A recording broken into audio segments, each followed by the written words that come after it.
Hello, I'm Dr. Pflug at Pflug Family Chiropractic, located in Springfield, Illinois. I've been practicing for a couple months now. I do a lot of chiropractic care, do a lot of nutrition, and then some personal training as well.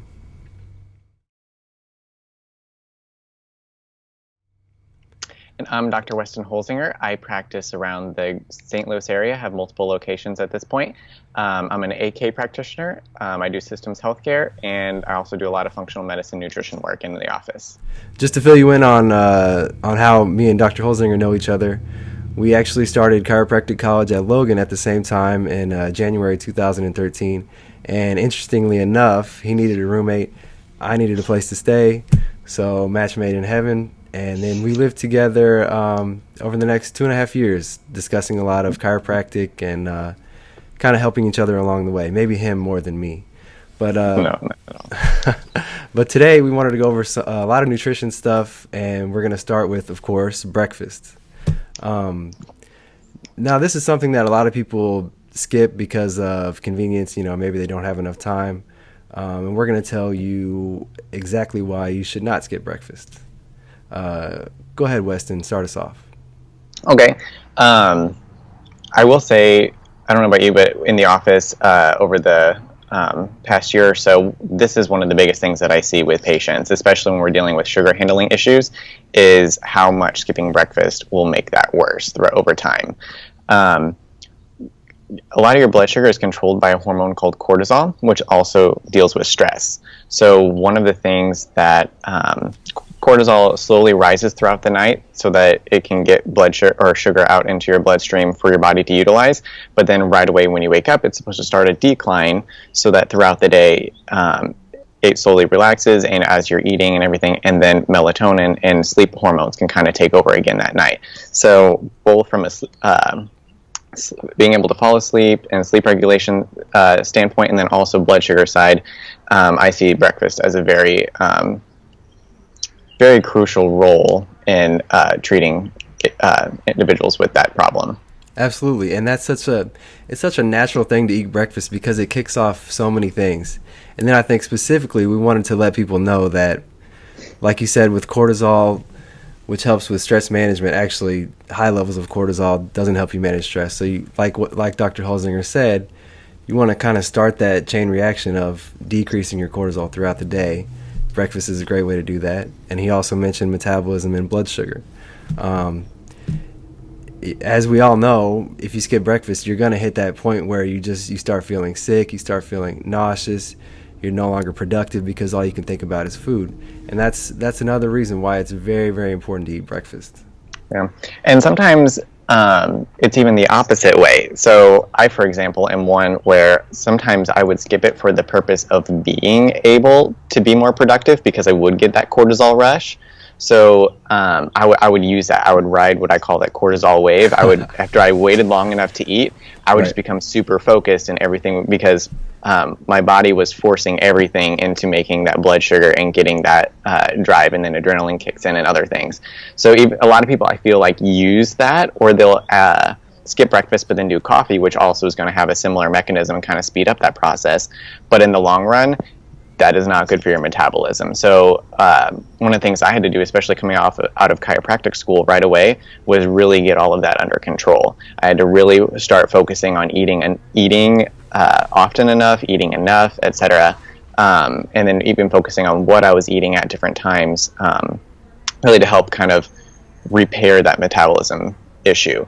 And then for some people, that's going to, that gets thrown off and will have trouble losing weight because their body's trying to hold on to stuff. And then in my case, I ended up chronically thin just because my body didn't have the fuel and stuff that it needed to support that process long term. Okay, good. And I like the direction we're going now. So what, in your opinion, what is the best way to keep your metabolism balanced throughout the day? I think there's a lot of factors that come into that. One of the ones No kidding. One of the things I would say is really big would be probably movement. I would say that's probably one. I'm going to have to list that as one of the top ones. Just general movement. The more you sit, the less your metabolism is going to run. And then other people feel like they can make up for that with a HIIT style training or whatever. And while those are good, you also need to make sure you have that baseline of general movement throughout the day. So I would say that I'm going to list that one there. I know we're kind of going more nutritional stuff today, but I wanted to make sure that that one was covered. Of course, yeah. And then I think other things are, other hormones are going to come into a huge balance of that. So as much as doing different things can affect hormones that will affect metabolism, if something is off in somebody's detoxification process, their thyroid, et cetera, that's going to throw off a lot of metabolism too. So then from there, the lifestyle recommendations are almost kind of dependent on how they, what their hormonal status is. Of course, and I agree with that. Do you have any key ones for that? Yeah, sure. But I like what you said about fitness. You know, I can't pass up a chance to talk about physical activity either. And then, so what we're basically talking about is by staying active throughout the day. Within the spectrum of fitness, this is on the endurance side. So I'd like to go over maybe what macronutrient we burn the most, which is obviously going to be fat. And then would you kind of take us? So I guess I could explain a little bit better. With this endurance side of things, we're talking about long-lasting physical activity, but at a really, slower pace. Like Weston said, this isn't HIIT training. This isn't high-intensity interval training. This is a really slow, kind of minimal calorie burn, but constant throughout the day. That's what we're talking about. And then would you mind diving a little bit deeper into macronutrient usage? Okay. So just making sure all viewers are familiar with this, you have your three basic macronutrient categories. You have protein, fats, and then carbohydrates. So there are two different primary mechanisms of burning fuel. So you have an aerobic system that utilizes oxygen, and then you have an anaerobic system that does not. The aerobic system that utilizes oxygen is a lot more efficient. So carbohydrates can be burned both ways. They can go through both anaerobic as well as aerobic. And whenever we have to switch to an anaerobic system, that's what they're going to be burned for. Fats, on the other hand, can pretty much only be burned aerobically. And then protein will have to be converted in the liver to either glucose or a ketone or other form of fat. So it can be burned in either mechanism depending on which amino acids and pieces of that protein the body decides to break down. Man. So one of the things, if you're doing a lot of that general movement and stuff throughout the day, to make sure that your aerobic system is functioning and working properly, is making sure that you get enough fat. Because if you don't, then a lot of people have issues with carbohydrate utilization, so then the fats are going to be a nice steady fuel to help support that and keep them running within that. Otherwise, everybody else tends to run through energy spikes. We go quick and then we take a rest, and then we do something quick and then we take a rest. So it's a very anaerobic type movement. So just increasing your mitochondrial function with the fats helps to boost some of that aerobic capacity. That's great. Every time we talk, I learn something from you. I really appreciate your input here. And so with this maintaining a good metabolism throughout the day, how often should we eat? Do you have any opinions on that? I have varying opinions on that. I would say, I think it's highly dependent on the individual that is coming into the office. So we have a lot of ranges of spectrums, right? We have the eat every 3 hours side of stuff versus the eat once a day ultimate intermittent fasting, and then somewhere in between we have fast 16 hours, eat within an 8-hour window intermittent fasting style, and then we have the 3 square meals a day perspective. So I think it comes into a balance, and different people benefit from different mechanisms. So sure. Somebody who's having a lot of blood sugar handling issues, trouble losing weight, etc., a lot of times they need to start out on every 3 hour window, just because they have to keep that metabolism running, because every time they switch over to a fasting state, that's going to affect all of their hormones and stuff. And if their body is not good at balancing those naturally, you're kind of doing that artificially by making sure that they're eating every 3 hours. Now, on the other side of the spectrum, somebody who's very well metabolically adaptive, you can do the intermittent fasting thing to where they're fasting for a decent period of time and then eating within a short window. I also think it comes down to digestive health. Sometimes eating that big of a meal within a short period of time is hard for people that have a lot of digestive issues. So again, for them, eating the more meals throughout the day is going to be more beneficial. And everybody does it every 3 hours because that's about the time it takes for your body to burn through the previous meal and get going on the next one. But again, even then, I feel it is one of the most important things, I think, even over meal timing and stuff, is making sure that whenever you are eating that meal, you are getting enough protein and fats in that meal. Because otherwise, the carbohydrates, you burn them, so they come in, they raise your blood sugar, insulin, that goes back down, et cetera, et cetera. But then your body has to do something to help bring up that sugar throughout until you get your next meal. Whereas if you do proteins and fats, that kind of gives your body a more stable fuel source to burn long term. Sure. And then I'd like to go over a real world example. I won't use any patients, I'll use myself. So if I eat every 3 hours, I'm good. But if I push it out, sometimes it gets busy here at the office. I might go 5, 6, maybe 7 hours without eating, not even getting a snack. And so by that 5th, 6th, 7th hour, I'm screaming on the inside. I'm mentally fatigued, and take me through what's going on internally, if you don't mind. Okay. So you raise your blood sugar and everything from what you ate, and it's going to be dependent on what you ate. You most likely, I'm sure there was some steak and avocados in there for sure. But so as all that goes into your bloodstream, your body's going to start utilizing and figuring out what it's going to do with all of those fuel sources. So it's going to put some of the fat in adipose tissue or fat tissue, and then it's going to dump the protein. Some of that's going to go to the muscle cells. That's going to go to the liver to be processed, et cetera, et cetera. But as long as you're good at pulling those fuel sources back out, your body's going to keep those so that you can burn them until you get your next meal. So as you get past that 3 hour, 4 hour window when you start really feeling hungry, that's your body responding to your body's attempt to keep that blood sugar stable. So it wants another fuel source because it doesn't want to have to pull it from storage. So you're kind of flipping metabolic windows to start pulling things more from fat, etc. So one of the issues where you're probably getting a lot of the symptoms from that would be there's a thing called metabolic adaptability, so your body's ability to quickly adapt to the environment. So that's probably a little bit under performing there, especially if you're having all of those intense cravings and you're really feeling the effects of that blood sugar dropping. So and a lot of that just takes time to repair and different nutrient status and stuff like that.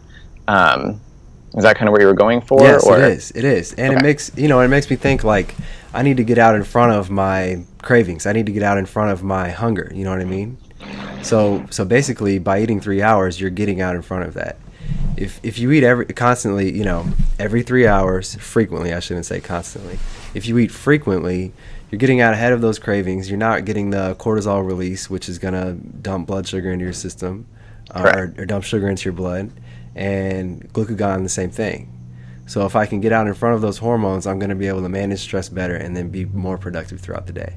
Yeah. So when you're eating every 3 hours, you are, like you said, preemptively eliminating your body's need to have that cortisol and stuff response. So definitely people who have a failed cortisol mechanism, that is going to be a very important thing for them. One of the things too is making sure that you get enough protein within that meal to keep that stable, and then as well as fats too. So I think all of those, a lot of times people tend to shy away from fats specifically. That's just kind of the classical training that a lot of people have, but those are some of the best things to help keep your metabolism balanced. Sure. And then I know avocados are good fats. I know salmon provides really good fats. Are there any other good examples that you can think of? Okay. Ones that I like specifically, especially if you're trying to hold over between meals or different things and you just need to get some other fuel sources in, Butter is going to be a good one, specifically for the short chain fatty acids in it. So those, your gut would also make those from eating fibers and different things if you have a healthy gut microflora, and we may get into that in a little bit. But they will boost mitochondrial function, so you're going to get a lot of that aerobic activity from those fatty acids from that source. Another one that I like is coconut oil. So the medium chain triglycerides, so there's long chain ones, and then I said butter had the very short chain ones. So the medium chain ones, your body can't store them as fat, so it's kind of forced to burn them. Now, if you eat those at a big meal with a whole bunch of other fuel sources, your body will store the rest of it, but it will prioritize burning the MCT oils. So, but those are another thing that to kind of throw in if you're having to skip a meal, or kind of, you're between meals and you need that extra thing to kind of help balance that and keep that aerobic capacity going. Yeah, I like that you brought up the how your body prioritizes energy burning, and that's really good. So coconut oil, I know that's a medium chain triglyceride oil, and I guess that'd be great to cook with, like to use to cook foods, for each meal, because that's a good way to get fats in, as well as replace some other synthetic type of oils that are very popular in today's culture. Yeah, the fat issue is a fun one. So obviously, American Heart Association came out with their thing, even though they didn't really have research for their claim and whatnot. But I do recommend coconut oil as a good cooking oil because it is more saturated. So one of the things that, olive oil, yes, it's good for you, but one of the problems that people come into when they cook in it too much is because it is unsaturated, it has the possibility when heated at high heats to become a trans fat, which is something we ultimately don't want. That's really the only fat that is truly dangerous for us. But then similarly, when everybody's cooking in corn oil, sunflower seed oil, safflower oil, all of those ones, those are high omega-6s. So they are polyunsaturated, so they have multiple unsaturations. Well, for every unsaturation, it's a lot more unstable fat, so it's a lot higher ability to become a trans fat. So you definitely don't want to use that for cooking overly too much, because you will increase a lot of oxidation in your body. I love the biochemistry in this, the stability of certain compounds. I really like that, and I can appreciate that too. So maybe just to explain that more, this type of fat is so olive oil is unstable, right? Mm-hmm. Not as unstable as, say, like another vegetable oil, like a corn or palm oil or canola oil or something like that. Okay, good. Canola oil. That's a very popular oil. I'm pretty sure my parents have some at their house, like many Americans. So that is considered an unstable fat that could make a transition into trans fat, which is, like you said, the worst fat for us. Mm-hmm. And even consumed uncooked, you still have to watch out, because your body, they're more susceptible to free radicals and oxidative damage. So as much as people like to talk about antioxidants or whatever, that's where most of the bad fat rap is going to come from, is from those vegetable oils, more so than any of the other fats that we tend to talk about. Great. So we've been talking a lot about fat, a little bit about protein. What about sugar? And specifically, like, what are the consequences of a high sugar diet? Consequences, death. We'll just go there now. So I think when we talk about sugar too, as we kind of said, like, there's different types of fats, right? Well, there are different types of carbohydrates. So you have the starches, which are just glucose, but eventually, by the time they get to your bloodstream, they're the same as sugar, right? The only thing that changes that is the rate of digestion. So like a potato, by the time it's not a whole lot different than sugar in terms of blood sugar elevation and stuff like that. Same thing with a lot of like white rice and stuff like that. Now, other things that have more fiber and stuff in them, or are slow digestible starches and stuff, those ones will take longer and not have that same effect. But I want to make sure that we include the potato and other things like that almost in that high sugar diet type thing. Right. Now, sugars, like refined sugars, we have a couple problems with them. One is because they get into bloodstream so quick, That's a problem for insulin regulation, and then that is going to then impact cortisol. So we're back to that whole cortisol loop, and then that affecting stress. And some people are stressed because of the sugar in their diet. So even though they may feel stressed from work and stuff, it's always worsened by all of those sugar fluctuations throughout the day, which can be caused by a high sugar diet, especially, they eat something that's high sugar and they're not having anything else to support that. But then one thing that's unique about sugar is, so sucrose is glucose, but it also has fructose in it. So it's a different thing, same energy burning, everything like that. So calorically, it's not any different. But how the body handles it is a lot different. So fructose has to be processed through the liver in order the body can either make it into glucose if it would like, but it's more likely to be converted into a fat that's going to be stored in fat tissue, and it's also more likely to become cholesterol. So kind of coming back to the whole fat issue, a lot of the cholesterol that people eat in their diet is not affecting their blood cholesterol near as much as the carbohydrates that they're eating are. No, I like that a lot, and I remember that from studying the China study, which basically it was put out in to combat the traditional American way of thinking that fats and cholesterol are causing us all of this heart disease when that's inaccurate. Yeah, and again, it's going to come down to types of fat and types of carbohydrates on both accounts. So, like we just talked about, the different types of fats, the different types of carbohydrates is going to be a leading factor in that. But I think what's funny too is I first made that realization way back in that second semester at Logan. That's a well-known biochemistry fact, is the fact that dietary cholesterol has a very minimal impact on blood cholesterol. Yeah. Whereas most of it is made from sugars and those pathways within the liver. So I think it's so funny how much that has avoided popular health culture, even though it's a well-known biochem fact. So yeah, it's interesting. So we just need to bring biochemistry to the forefront of American culture, and we're good. That's what I'm saying. Yeah. Now, obviously, it does have its limitations too, but there are a lot of little nuggets there that can be very beneficial. Right. And you mentioned fructose and glucose. I like that. Kind of explain the difference there.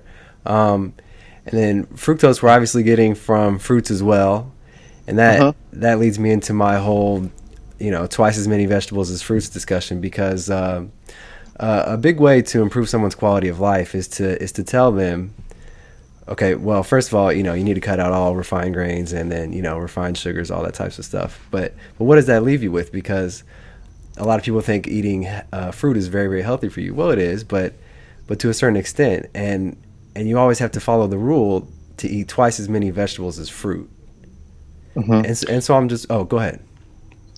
So I was gonna chime in there so if we kind of go from a philosophical standpoint, the fruits are the part of the plant that we actually get the majority of our fuel from, right? Most vegetables, so especially like leafy green vegetables, etc., most of that's coming in as fiber and stuff, but we're not really getting a whole lot of calories out of that. Mm-hmm. So I think the issue with fruit, a couple of the main ones we have is, again, if somebody is bad at regulating blood sugar and you have insulin spikes and stuff, then you're still going to be getting that sugar from the fruit. Fruit is a little bit better than refined sugars because it does have fiber and different antioxidants with it that are going to mitigate some of those negative effects of the sugar. But then we also come into other things of too much sugar has a really, really strong impact on the gut microbiome. So which bacteria and fungi and different things grow in different amounts. So when that isn't balanced with adequate amounts of fiber and things from the green leafy vegetables, then your gut's going to be thrown off a lot. So and that's going to then impact metabolism. So it's not so much even a direct mechanism by which the vegetables are impacting the metabolism, but more in how their ability is to keep the gut balanced. I like that, and we need our gut to be balanced for a lot of reasons, and that brings us into this whole gut dysbiosis controversy that we're in these days. I'm Mm-hmm. sure many people have heard of it. The candida overgrowth inside the gut. It's gut dysbiosis. It's basically the same thing. And so you brought up fiber. I know the quote unquote good bacteria inside the gut thrive off fiber, so you want to eat a lot of fiber. And the recommended daily value is like 35 grams. And so I'm just wondering, I know a lot of people aren't getting that, therefore the biosis of their gut gets changed. And I'd like both of us to just dive in a little bit deeper on this community of bacteria inside of our gut. Yeah. I think one of the biggest concepts for people to get when it comes to gut health is we have this idea of good and bad bacteria, right? Which is mostly true for the most part, but it's more of a balance than anything. And I think that's important for people to realize. So all of the candida, the yeast, those are needed in the gut microflora to some Sure. degree. But obviously in our culture, when it's a yeast overgrowth, so it's just that it's out of proportion with the other bacteria that would normally keep it in balance. And that's where it's not even just yeast bacteria balance, but between these two types of bacteria and these five, et cetera, et cetera, et cetera. And there are so many species of bacteria that it's almost overwhelming if you start diving into all the research on all of the different ones.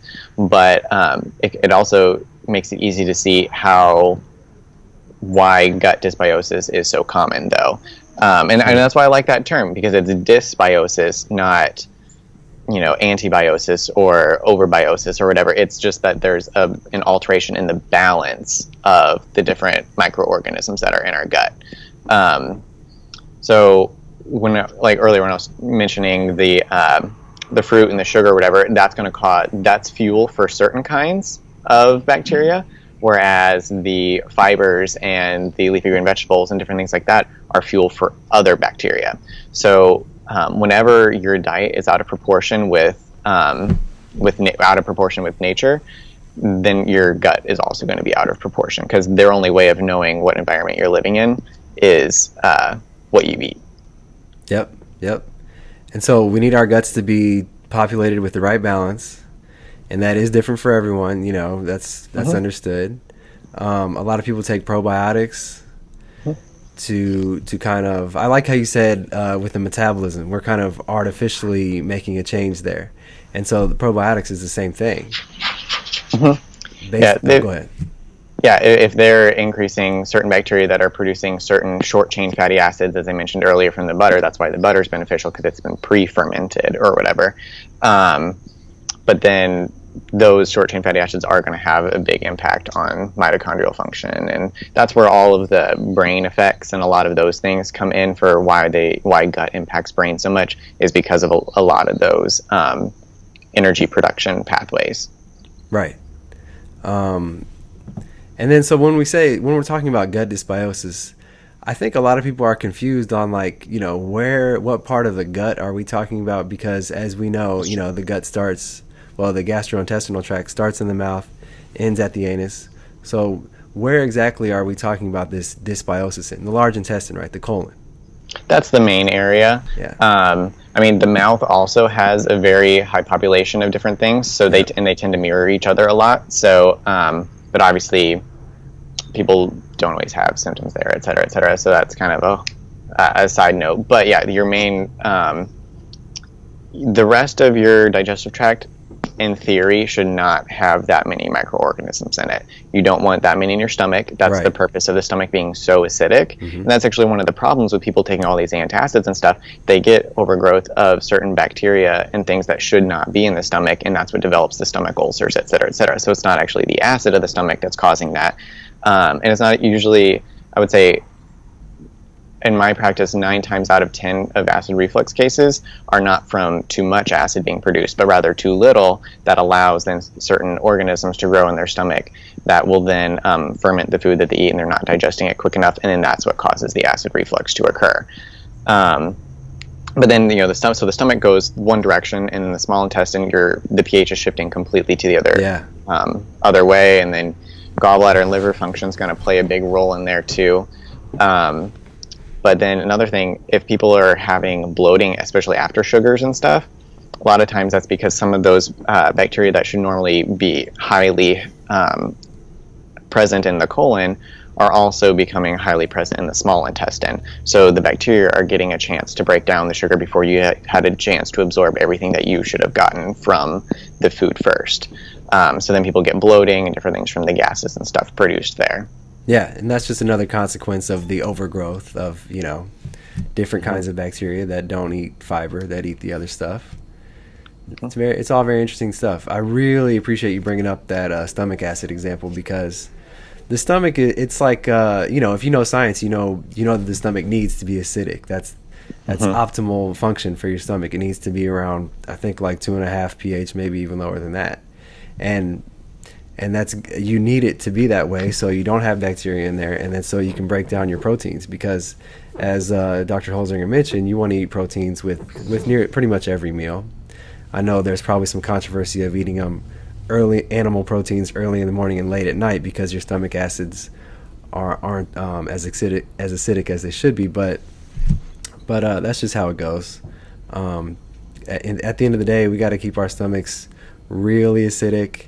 I don't like those proton pump inhibitors either for acid reflux, because they're really not helping the cause of the problem.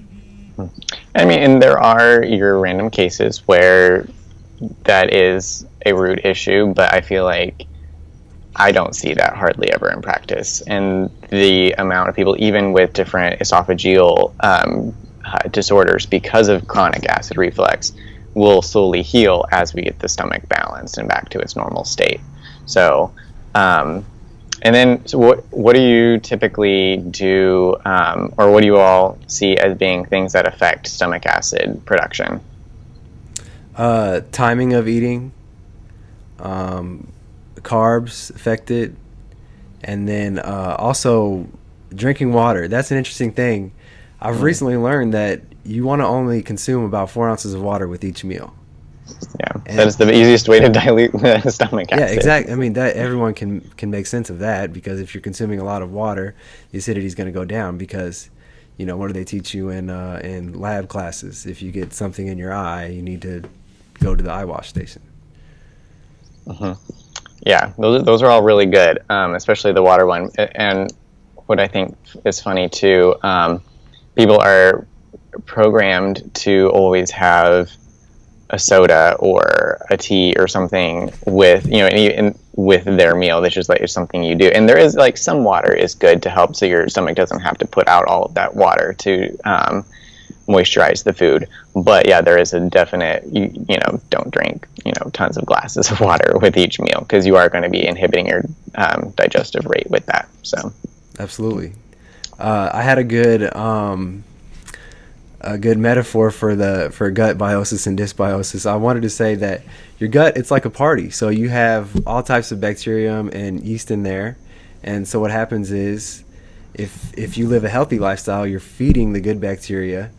The bad guys, the bad bacteria and the bad yeast are staying, they're not at the party, or maybe they're just checking in and then checking out. So you want to, and it's kind of a funny way to say it, but you really want to keep those good guys hanging around. So like Weston mentioned, bloating, that's a huge one that I get, I hear patients bring that symptom up all the time, and it's a lot of things that I hear at home as well. Bloating is huge, and there's an easy way to just get rid of that. And one of the things I do in the office too is, especially with that, I've seen a lot of success with various herbs. So you figure most cultures around the world have basic spices and herbs that they would normally add on all of their food, right? So, oregano, thyme, basil, rosemary, all of those types of things. So I find those ones super beneficial when dealing with dysbiosis, especially if people are having issues with bacteria in the small intestine or whatever. Sometimes a probiotic won't. It's just adding more bacteria, even if it's the good guys in the small intestine. You don't want any kind of balance of bacteria there as much as you do in the colon. So you still want them to help the colon and stuff. But I feel like some of the biggest changes that I've seen in gut biome have come from various herbs and stuff. And those can vary for each individual person. Some do better with, um, you know, anti-yeast ones. Some do better with certain ones that are more classically known as antibacterial. But what's always cool with them too is it's not like a general antibiotic where it just kind of wipes out everything. It's very, it helps it by increasing and being fuel for the bacteria that we want to be more highly present in the gut. So. Yeah, and thanks for bringing up antibiotics, because I think in this, today's culture, in this American culture that we're both living in, we see a lot of patients who have been on antibiotics at different times in their life. Yeah. They're dealing with a lot of stress. They have poor diets. And it really all comes down to this gut dysbiosis, because those are three kind of key ingredients that really destroy the healthy, community inside your gut. Yeah, I would say that is very true. Like you mentioned, even stress affecting gut motility, that can be one of the things that ultimately leads to the bacteria in the colon kind of coming back into the small intestine for that small intestinal bacterial overgrowth and stuff. So definitely. And I think that's where, obviously it's so often people come into my office and they're like, oh, I have gut stuff or whatever, but I take a probiotic, so like I'm okay. I already tried that route or whatever. And it's like that's such a small picture of everything that we as chiropractors can do for the gut in terms of dietary modification, other herbals, and gut support and things that we can do. All of those things, Sure. And that is, so now we're kind of getting into taking responsibility for your own health. And that's a component of chiropractic that I really love to explain, because chiropractors, medical doctors, any type of healthcare provider, there's only so much that we can do. And the true power of your body lies with that self-responsibility. Mm-hmm. You need to make the right health choices, basically live a healthy lifestyle, and that's what we're trying to do is show someone how to make the right changes to make improvements in their quality of life. Mm-hmm. Yeah, I think that is very important, and something that's very good for a patient to realize. A lot of times people fall on one side or the other of that balance, where either they expect us to fix everything, and we can't do that because it does require a lot of their responsibility. And then there are other people that come in trying to learn all of this information all on their own, and put things together. And that's where it's a very balanced, and it's a relationship that you kind of have to develop with patients. And I think that's good for them to recognize that with us too, Absolutely. So.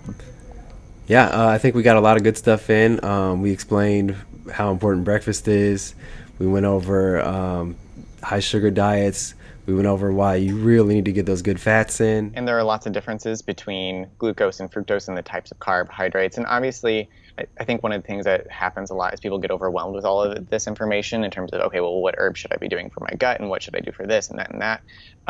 And I think that's what we're here for, right? A lot of times we don't even know as practitioners, and that's why I think we've refrained from giving a whole lot of specific advice in the video, is because it is very dependent on the individual person. Their genetic makeup is going to affect different things that they may need at times, et cetera, et cetera, et cetera. And even what they've been through, their history of what they have eaten prior. Somebody who, was an Olympic gold medalist is going to have a vastly different thing than the couch potato, So right. You have to meet that where you are. Don't try to do everything all at once. And come see practitioners like us, and then we'll help you out.